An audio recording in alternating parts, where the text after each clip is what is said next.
Oke. Assalamualaikum warahmatullahi wabarakatuh.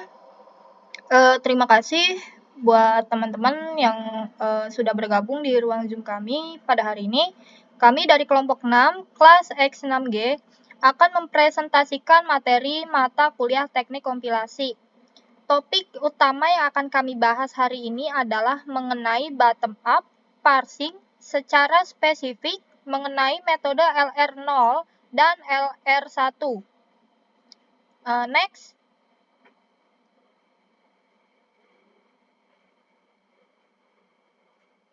Next.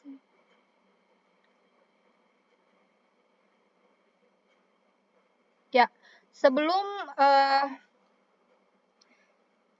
kita masuk ke materi, izinkan saya memperkenalkan anggota kelompok kami yang terdiri dari Wahid Hidayatullah, Rino Prastowo, Raffi Trian Rifadi, Randy Feriansyah, Muhammad Abdalif, dan saya sendiri Sabrina Octavia. Oke, baik, untuk menyingkat waktu, mari kita langsung masuk ke slide pendahuluan. Next. Nah, di sini masuk ke definisi bottom-up parsing atau tampilan definisi konsep dasar shift, reduce, dan alur kerja. Pertama-tama, mari kita pahami dulu apa itu bottom-up parsing.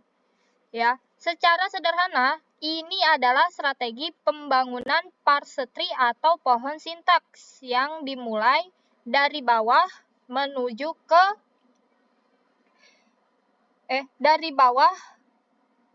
yaitu simbol terminal atau input menuju ke atas sampai ke simbol start atau akarnya. Nah, untuk metode ini sering juga dikenal dengan sebutan shift reduce parsing. Mengapa? Karena ada dua operasi utama di dalamnya. Yang pertama yaitu proses memasukkan token input ke dalam stack atau shift. Nah, yang kedua itu reduce, yaitu proses mengganti deretan simbol yang ada di stack dengan simbol non-terminal yang sesuai dengan aturan produksi. Bisa teman-teman lihat di bagian alur kerja di slide ini, misalnya kita punya input ID plus ID. Langkah pertama adalah shift ID, memasukkannya ke stack. Langkah kedua adalah reduce ID menjadi E, dan begitu seterusnya sampai mencapai simbol awal. Proses ini terus berlanjut hingga seluruh input berhasil diproses secara valid. Nah, terus next jelaskan oleh rekan saya selanjutnya. Di sini ada RR0 karakteristik utama. Jadi apa sih sebenarnya RR0 itu? Singkatnya L. Itu artinya left to right scanning. Jadi proses pembacaan inputnya dimulai dari kiri ke kanan. Sedangkan R itu rightmost derivation in reverse. Maksudnya penelusurannya menggunakan derivasi paling kanan tapi secara terbalik. Dan angka 0 di sini artinya parser ini tidak menggunakan lockhead sama sekali atau gak ngelihat simbol dari depannya. Bisa dibilang RR0 ini adalah jenis yang paling sederhana di antara keluarga RR parser lainnya, karena dia menggunakan canonical connection item. Tapi karena dia nggak pakai lockhead, ada kelemahannya nih. RR0 ini sering banget ngalamin yang namanya complete shift reduce. Kenapa? Ya karena tadi dia buta sama simbol yang di depannya. Jadi sering bingung mau ambil aksi yang mana. Next. Selanjutnya RR1 the power of lockhead. Nah, karena RR0 tadi punya kelemahan, muncullah RR1 yang membawa the power of lockhead. Di sini ada 3 keunggulan utama dari RR1. Yang pertama, lockhead K1 berbeda sama dengan RR0. Parser ini sering bisa melihat satu simbol di depannya. Jadi dia punya modal informasi tambahan buat memutusin apakah harus melakukan aksi reduce atau enggak. penulisan itemnya pun berubah jadi non terminal, contohnya SIT, alpha, beta, titik atau dot. Selanjutnya akurasi tinggi. Berkat adanya Lookit tadi, RR1 ini punya kemampuan yang kuat banget buat menangani semua bahasa bebas konteks yang denermitistik. Jadi dia gak gampang bingung kalau nggak ketemu ambiguitas lokal. Selanjutnya jumlah state. Tapi konsekuensinya adalah jumlah state jadi jauh lebih besar. Table parsing yang dihasilkan jadi gemuk banget karena dia harus membedakan setiap state berdasarkan simbol Lookit-nya. Next. Di sini perbandingan detailnya. Nah, di sini bisa kita lihat tabel perbandingan detail antara RR0 parser dan RR1 parser. Dari segi Lookit, RR0 jelas gak ada, sedangkan RR1 bisa melihat satu simbol di depan. Kekuatan parsing, RR0 itu cenderung lemah dan terbatas, sementara RR1 sangat kuat. Complexive atau reduce atau SR. Di RR0 konflik ini sangat sering terjadi, tapi di RR1 hampir nggak ada selama grammarnya valid. Ukuran table, karena state-nya dikit, table RR0 itu kecil. Kebalikannya RR1 itu sangat besar, karena state-nya banyak banget. Implementasi, di dunia nyata RR0 biasanya cuma pakai buat dasar pendidikan atau bahan kuliah kayak kita sekarang. Sedangkan RA1 sudah dipakai buat standar kompiler komersial yang beneran. Jadi kesimpulannya RA1 itu mengorbankan memori dan ukuran tabel yang besar demi akurasi dan kekuatan parsing yang jauh lebih maksimal dibandingkan RR0. Next. Nah, selanjutnya nanti ada yang melanjutkan dari teman saya. Ya, selanjutnya ada konstruksi RR0, diberikan tata bahasa grammar, S menghasilkan A besar menghasilkan A kecil A besar atau B. Di sini buatlah item LR0 untuk state 0, initial state. Langkah pengerjaannya itu yang pertama ada augmentasi grammar S aksen menjadi S, tujuannya agar parser memiliki simbol awal baru untuk menentukan kondisi accept. Lalu langkah selanjutnya S aksen menghasilkan titik S besar, titik atau dot menunjukkan posisi parser saat membaca input. Lalu langkah ketiga itu ada closure, berarti menambahkan semua produksi dari simbol yang berada setelah titik. Karena setelah titik ada S, maka S menghasilkan titik A besar, lalu setelah titik ada A besar menghasilkan titik A kecil A besar, lalu ada A menghasilkan titik B kecil, maka seluruh item pada state awal menjadi lengkap. Ada hasil akhir state awal yaitu 0 adalah S aksen menjadi titik S menghasilkan titik A besar menghasilkan titik A kecil A besar menghasilkan titik B. Penjelasannya yaitu S aksen menjadi titik S artinya parser belum membaca simbol S. Lalu yang S menghasilkan titik A besar, parser akan memproses dua simbol A besar, lalu A besar menghasilkan titik A kecil A besar. Penjelasannya jika input berupa huruf A kecil, parser melakukan shift. Lalu ada selanjutnya A besar menghasilkan titik B, jika input berupa B, parser juga melakukan shift. Selanjutnya akan dijelaskan oleh teman saya. Oke teman-teman, sekarang kita masuk ke soal nomor 2 di mana kita akan mempraktikkan langsung bagaimana cara menentukan LR1 look ahead. Di sini kita punya sebuah permasalahan menggunakan grammar atau tata bahasa yang sama dari soal LR0 tadi sebelumnya ya. Tugas kita sekarang adalah mencari nilai look ahead khusus untuk item A yang berada di state 0 atau initial state. Pengingat sedikit, aturan produksi kita adalah S menghasilkan atau menurunkan A dan A menghasilkan A kecil, A besar, dan B kecil. Fokus utama kita di slide ini adalah melacak dan mencari look ahead untuk item A ketika dia pertama kali muncul atau berada di posisi pertama.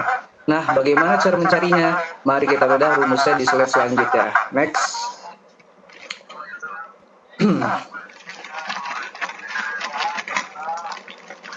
Masuk ke slide penentu, yaitu jawaban dan langkah pengerjaannya. Sebelum kita menghitung, ada satu aturan baku di LR1 yang wajib kita pegang. Aturannya adalah jika kita memiliki item B besar menghasilkan A titik A, B, A kecil, maka look ahead untuk turunan A besar yaitu A menghasilkan yang dicari dengan rumus first BA. Sederhananya kita memiliki simbol apa yang ada di depan atau setelah si simbol A tersebut. Mari kita jalankan langkah-langkahnya bersama. Langkah 1, kita selalu mulai dari augment production karena di awal ahead-nya otomatis diisi tanda dolar. Sebagai penanda akhir input, itemnya ditulis S aksen menghasilkan titik S dolar. Langkah kedua, perhatikan tanda titik di depan simbol S.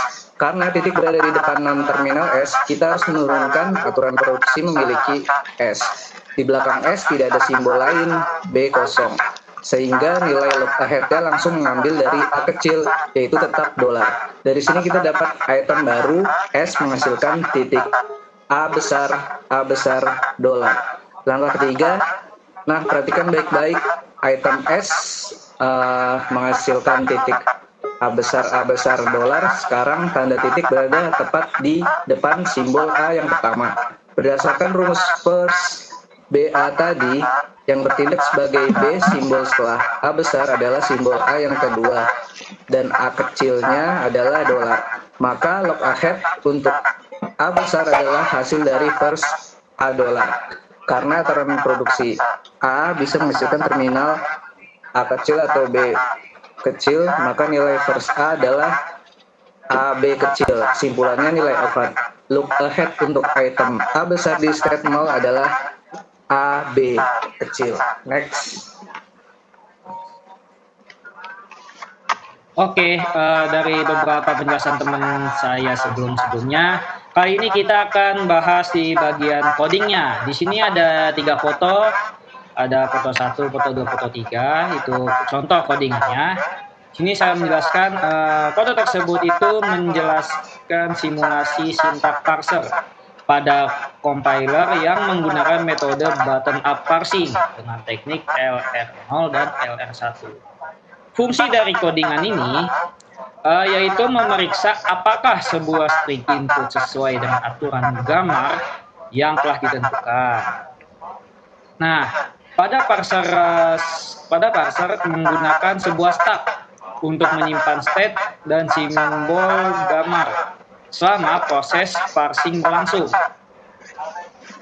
Di dalam perulangan pertama, yaitu ada di foto pertama itu, parser akan membaca token saat ini lalu mencocokkannya dengan tabel parsing pada bagian ACT atau action.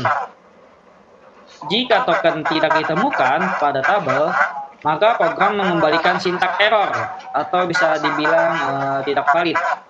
Namun jika aksi ditemukan, maka bakal muncul ACC. Bisa dibilang valid sintak. Nah, di sini masih saya bahas tentang foto pertama. Dalam proses parsing terdapat dua operasi utama, yaitu ada shift dan reduce. Operasi shift digunakan untuk memasukkan token input ke dalam stack dan berpindah ke state baru sesuai tabel parsing. Sedangkan reduce digunakan untuk menyederhanakan token menjadi simbol non-terminal berdasarkan aturan grammar yang tersedia. Jadi itu kita tahu tuh shift itu untuk berpindah state, kalau reduce itu ya buat menyederhanakan token dari codingan yang kita ketik tadi untuk menentukan LR0 atau LR1 itu valid atau tidak. Oke, kita lanjut. Kita lanjut di bagian foto kedua sama ketiga itu. Pada bagian gambar, LR0 digunakan untuk mengenali pola string seperti AAB. AAB-nya itu kecil ya, yang terdiri dari beberapa huruf A kecil dan diakhiri B kecil. Sedangkan di LR1 digunakan untuk mengenali pola BA, yaitu B-nya kecil, A-nya kecil. Nah, perbedaan di antara kedua ini, LR0 dan LR1, adalah LR1 menggunakan lookup atau token berikut sehingga proses parsing lebih akurat. Secara keseluruhan, program ini menggambarkan bagaimana compiler melakukan analisis sintak dengan membaca input, melakukan shift, dan reduce berdasarkan tabel parsing, lalu menentukan apakah sintak yang diberikan valid atau tidak. Jadi itu kita lebih gampang, tahu nih yang kita input teksnya valid nih. Kita tahu nih teks yang kita input tidak valid. Gitu. Lanjut.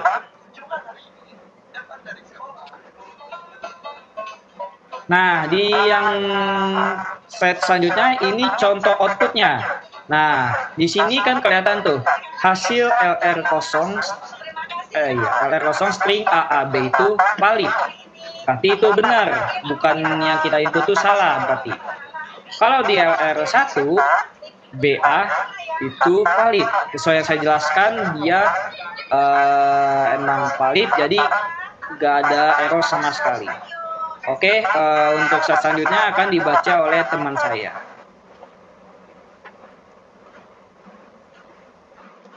Oke, selanjutnya ini penjelasan terkait implementasi dari beberapa hal yang sudah dijelaskan oleh teman-teman kami di sini. Untuk manfaat implementasi dalam pekerjaan sehari-hari di kehidupan nyata, logika kode shift reduce parser di atas melandasi berbagai teknologi penting yang digunakan oleh para profesional. Contohnya seperti software engineer dan pembuat compiler. Logika ini adalah jantung dari sebuah compiler. Fungsi utamanya bagi manusia adalah menerjemahkan bahasa pemrograman tingkat tinggi seperti C++ dan Java dan juga Python yang dipahami manusia menjadi bahan mesin yang dipahami komputer. Tanpa parser ini kita tidak akan pernah bisa mengeksekusi aplikasi apapun di komputer atau ponsel kita. Kemudian ada juga fitur linter dan IDE seperti Visual Code atau VS Code. Pernahkah Anda melihat garis merah bergelombang di bawah kode Anda saat salah mengetik tanda kurung atau titik koma? Nah, itu adalah kerja langsung dari parser LR. Yang secara tidak langsung, parser mendeteksi string yang Anda ketik secara real time, dan jika mengembalikan nilai sintak error, IDE langsung memberitahu programmer letak kesalahannya sebelum kode dijalankan. Lalu selanjutnya ada data engineer, atau kita biasanya menggunakan data scraping dan JSON atau XML validator. Ini digunakan untuk membangun mesin pembaca parser otomatis untuk mengekstrak informasi penting dari dokumen web yang berantakan, memastikan struktur data yang diterima dari internet aman dan tidak korup. Lalu dari semua yang kita jelaskan tadi, kesimpulannya mengenai LR0 dan LR1 adalah sebagai berikut. LR0 adalah fondasi dasar yang sederhana, namun kalau LR1 dengan sistem localhead memberikan presisi dan kekuatan yang diperlukan untuk membangun compiler bahasa pemrograman modern yang kompleks yang sangat dibutuhkan oleh kebutuhan saat ini dan mendatang. Oke, sekian presentasi dari kami dari kelompok 6. Terima kasih. Wassalamualaikum warahmatullahi wabarakatuh.